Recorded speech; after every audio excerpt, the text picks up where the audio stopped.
Topic है प्रकाश का अपवर्तन, refraction of light. First topic आपका था प्रकाश का परावर्तन, सेकंड टॉपिक है प्रकाश का अपवर्तन। अपवर्तन और परावर्तन दोनों में डिफरेंस है। परावर्तन का मतलब है कोई भी प्रकाश किसी भी अपारदर्शी वस्तु जहां से प्रकाश पार नहीं हो पाता है वहां पे टकराएगा, वापस लौट जाएगा, उसे तो हम परावर्तन कहते हैं। अपवर्तन में क्या है कि जब कोई प्रकाश किसी एक माध्यम से दूसरे माध्यम में प्रवेश करता है, एक माध्यम से दूसरे माध्यम में प्रवेश करता है, उसे बोलते हैं प्रकाश का अपवर्तन। तो नॉर्मल आपसे कोई पूछता है कि प्रकाश का अपवर्तन क्या है, आप बताएंगे जब प्रकाश किसी एक माध्यम से दूसरे माध्यम में प्रवेश करता है तो प्रवेश करते समय प्रकाश की किरणें अपने मार्ग से विचलित हो जाती हैं, इसी को प्रकाश का अपवर्तन कहते हैं। एग्जाम्पल, जैसे मान के चलो ये मैंने एक कांच रख लिया यहाँ पे और यहाँ वायु है, ये वायु है और ये हमारा क्या है, कांच। यहां से एक किरण आई है, प्रकाश की किरण इधर आई है, तो क्या होगा, नॉर्मल में ये किरण सीधी निकल जाएगी, सीधी ना निकलकर ये किरण थोड़ी सी विचलित हो गई। यहाँ वायु एक अलग माध्यम है, कांच अलग माध्यम है, तो एक माध्यम से दूसरे माध्यम में जब प्रकाश प्रवेश करता है तो वह अपने मार्ग से विचलित हो जाता है, यानी प्रकाश की किरणें विचलित हो जाती हैं, हट जाती हैं, इसी को हम कहते हैं प्रकाश का अपवर्तन। प्रकाश का अपवर्तन हमेशा पारदर्शी, जो भी पारदर्शी वस्तु है उसी में होगा, जैसे एयर, वायु में, कांच में, पानी में। प्रकाश के अपवर्तन में दो माध्यम होते हैं, विरल माध्यम, सघन माध्यम। डेंसर मीडियम, रेयर मीडियम, दो माध्यम होते हैं, विरल और दूसरा सघन। विरल माध्यम की बात की जाए, वह माध्यम जिसमें प्रकाश आसानी से निकल जाए, सरलता पूर्वक निकल जाए, जिसमें जो कण होते हैं दूर दूर होते हैं, उस माध्यम को बोलते हैं विरल माध्यम। एग्जाम्पल फॉर वायु, वायु में प्रकाश बहुत ही आसानी से निकल सकता है। सेकंड माध्यम है सघन माध्यम। सघन मतलब पास पास, यहाँ पे कण है, पास पास होते हैं, वह माध्यम जिसमें प्रकाश आसानी से नहीं निकल पाए, ठीक है ना, प्रकाश की जो चाल है उसमें कमी आती है विरल की तुलना में, उस माध्यम को बोलते हैं सघन माध्यम। एग्जाम्पल फॉर कांच। अगर हम प्रकाश की बात करें तो वायु में प्रकाश की चाल अधिक होगी और कांच में कम होगी, क्योंकि वायु एक विरल माध्यम है। अगर इन दोनों को कंपेयर कर रहे हैं वायु और कांच में, तो किसमें अधिक होगी, वायु में, तो ये हो गया विरल माध्यम, और कांच की बात कर रहे हैं, ये क्या है हमारा, सघन। यदि हम यही कंपेयर करें पानी कांच में, पानी और कांच में, तो इन दोनों में हम कंपेयर करेंगे। इसी प्रकार हम आगे भी बहुत सारे हैं, कुछ भी, तो कंपेयर फिर ऊपर होता है कौन विरल है कौन सघन। सबसे पहले जब प्रकाश किरण विरल माध्यम से सघन माध्यम में जाती है, जो प्रकाश किरण है ये मैंने विरल माध्यम मान लिया ऊपर, नीचे मेरा सघन माध्यम है, कांच है, तो जब प्रकाश किरणें विरल माध्यम से सघन माध्यम में जाती हैं तब क्या होता है कि जब प्रकाश किरण विरल माध्यम से सघन माध्यम में प्रवेश करती है तो वह अभिलंब, जो ये नॉर्मल होता है यानी अभिलंब की ओर झुक जाती है। आपको यहां दिख रहा होगा ये प्रकाश की किरण आई, वास्तव में ये किरण बिल्कुल सीधी जानी चाहिए थी, लेकिन हुआ क्या, ये किरण सीधी ना जाकर अभिलंब की ओर झुक गई है। ये देखो ध्यान से, अभिलंब की ओर झुक गई है। क्यों, प्रकाश जो है वो कहां से आ रहा है, विरल माध्यम से, कहां जा रहा है, सघन माध्यम में।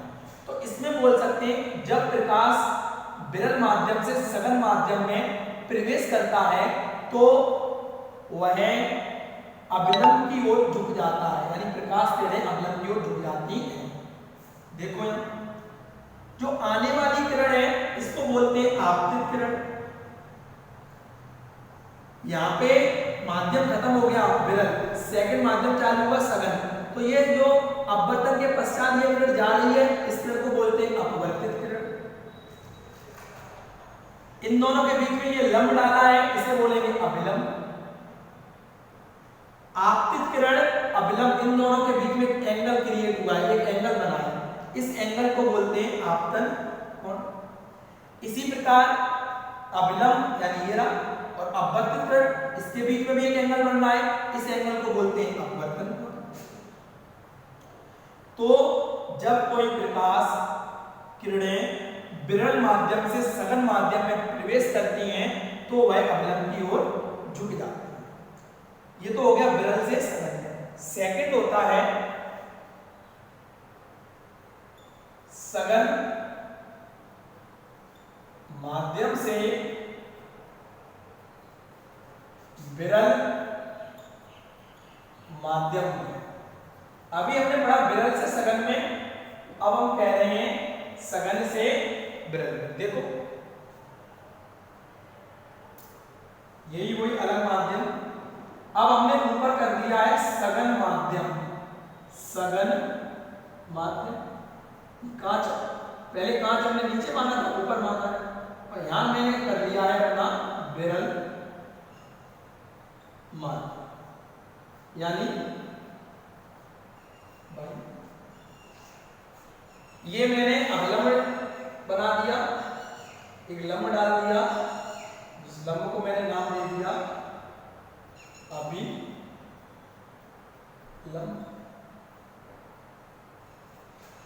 हुआ क्या, जैसे यहां पे प्रकाश किरण आई वैसे ही प्रकाश किरण यहां पे भी पड़ी जाएगी।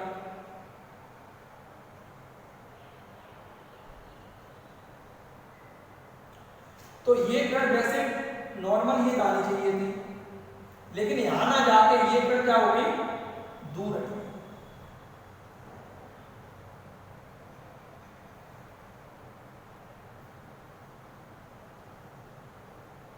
अब दोनों में सेम कंडीशन है, किरण यहां आई, इसमें क्या हुआ, ये किरण झुक गई थी अवलंब की ओर, अवलंब के पास आ गई थी, यहां पे अवलंब से दूर भाग गई। सिर्फ क्यों, क्योंकि प्रकाश सघन से कहां पे आ रहा है, विरल में।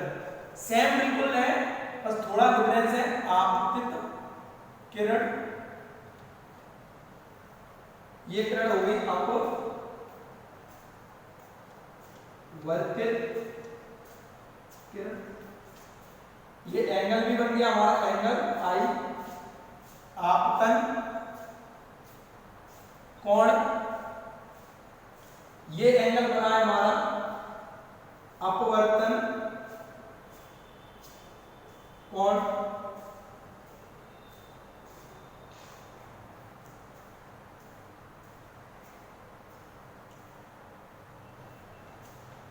इस बिंदु का नाम होता है आपतन बिंदु। आपतन बिंदु, जैसे यहां पे भी जो है इसे भी हम आपतन बिंदु ही बोलेंगे, आपतन बिंदु। इसमें क्या है, जब प्रकाश की किरण सघन माध्यम से विरल माध्यम में प्रवेश करती है तो वह अभिलंब से दूर हट जाती है। बिल्कुल ये प्रोसेस है कि जब कोई प्रकाश की किरण सघन माध्यम से विरल माध्यम में प्रवेश करती है तो वह किरण अभिलंब से दूर हट जाती है। इसके बाद आता है अपवर्तन के नियम। अपवर्तन के नियम, जिस तरह परावर्तन के दो नियम होते हैं उसी प्रकार से अपवर्तन के भी दो नियम हैं। जैसे परावर्तन में दो नियम, अपवर्तन के भी दो नियम। फर्स्ट नियम, आपतित किरण यानी ये किरण, अपवर्तित किरण यानी ये किरण, अभिलंब, तीनों आगे कहां मिलते हैं, एक बिंदु पर, और इस बिंदु को क्या बोलते हैं, आपतन बिंदु। तो फर्स्ट नियम, अपवर्तन का फर्स्ट नियम कहता है कि आपतित किरण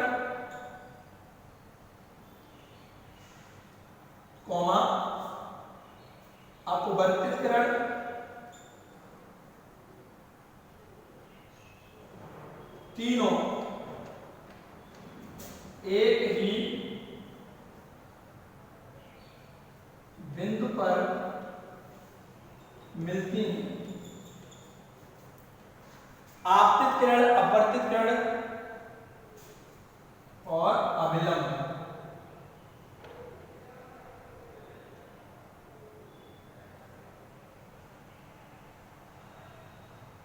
आपतित किरण, अपवर्तित किरण और अभिलंब एक ही बिंदु पर मिलते हैं। एक ही बिंदु पर ये तीनों क्या करेंगे? मिलते हैं। सेकंड रूल होता है कि आपतन कोण, ये आपतन कोण है, ये देखो 90 का एंगल बन रहा है हमारा, ध्यान से देखो इसे, 90 का बन रहा है, ये जो एंगल बन रहा है कितने बन रहा है? 90 का। और हमें पता है ये लंब है, जब भी किसी को हम लंब की बात करें तो हमेशा किसका यूज होगा वहां पे? साइन का। और जब कभी भी आधार की बात करें तो किसका यूज होता है? कॉस का। ट्रिग्नोमेट्री पढ़ते हैं हम, साइन बराबर लंब बटे कर्ण, बोलते हैं साइन थीटा कॉस थीटा। तो साइन थीटा लंब बटे कर्ण, नहीं लंब ऊर्ध्वाधर की बात कर रहे हैं तो साइन का यूज हो रहा है। तो आपतन कोण की दया, यानी ये चाप लग रहा है तो आपतन कोण, तो आपतन कोण को किससे लिख रहे हैं हम? एंगल आई। तो एंगल आई, अब यहां पे देखो ये भी 90 का बन रहा है पूरा, ये और ये एक मुख्य अक्ष है हमारा। और अपवर्तन कोण की दया, इनका मान जो होता है वो नियत रहता है, स्थिर रहता है। आपतन कोण की दया व अपवर्तन कोण की दया, इन दोनों के जो अनुपात है, दोनों का अनुपात का मतलब किसी को लिखे 4/5, 4:5। ऐसे ही आपतन कोण की दया यानी sine I upon sine R equal नियत रहता है। तो ये आपका था प्रकाश का अपवर्तन। जब कभी हम देखते हैं कोई कांच का गिलास लेना, उसमें पानी भरना आधा गिलास, तो उसमें हम पेंसिल डालेंगे तो हमें तिरछी नजर आती है नीचे, वो किस कारण होता है? अपवर्तन के कारण। क्योंकि ऊपर वायु है, विरल माध्यम, नीचे क्या है? पानी, वो सघन और आसपास कणें तो झुकी हुई दिखती है। तो इसी प्रकार से आपने देखा होगा एग्जांपल्स में, पानी है, पानी में कोई सिक्का डाल दो तो वो ऊपर दिखता है, लग रहा है ऊपर आ रहा है, ठीक है। तो इस प्रकार से हम प्रकाश का अपवर्तन को पढ़ते हैं। एक माध्यम से दूसरे माध्यम में प्रकाश किरण प्रवेश करती है, प्रकाश का अपवर्तन कहलाता है। विरल से सघन में जाएगी तो अभिलंब की ओर झुक जाती हैं, सघन से विरल में जाएंगी तो ये दूर हट जाती हैं। दो नियम, आपतित किरण, अपवर्तित किरण, अभिलंब, तीनों एक ही बिंदु पर मिलते हैं और sine I upon sine R का मान नियत रहता है। ये आपका है प्रकाश का अपवर्तन।